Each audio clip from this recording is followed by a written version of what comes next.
بەنای خوای گەورە و میهرەبان بەڕێزان هاوڵاتیەک دەپرسێت دەڵێت دکتۆر چی کات کیسی ئاسایی سەرگورچیلە پێویستی بە نەشتەرگەریە و شێوازی نەشتەرگەریەکە چۆنە؟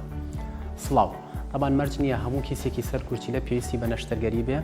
لە ئەگەر هاتو ئەو کیسە بووە هۆی ئازارێکی زۆر یاخود هەوکردنی گورچیلە یاخود میزی نەخۆشەکە خوێنی لەگەڵ بوو ئەم حاڵەتانەیە پێویستە نەشتەرگەری بۆ بکرێت طبعاً شێوازی نەشتەرگەرەکە ئێستا شێوازێکی تازە بەکاردێت ئەویش لە ڕێگای ناوسکبینەوە پێی دەڵێن نازور تەنها لە ڕێگای سێکونەوە دەچینە ناوسکی نەخۆش و کیسەکەی بۆ لادەبین نمونەیەکمان لایە چارەخوازێک کە سەردانی کردین ئازارێکی زۆری گورچیلەی هەبوو دوای پشکنین دەرکەوت کە کیسێکی گەورەی سەر گورچیلەی هەیە بە قەبارەی 8 سانتیم سوپاس بۆخوا تەنها لە ڕێگای سێکونەوە توانیمان کیسەکەی بۆ لابین و نەخۆشەکە کەمتر لە 24 سعات نەخۆشخانەی بەجێهێشت بە هیوای سەلامەتی بۆ هەموو لایە.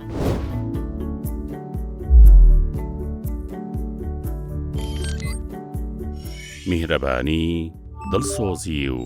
لێزانی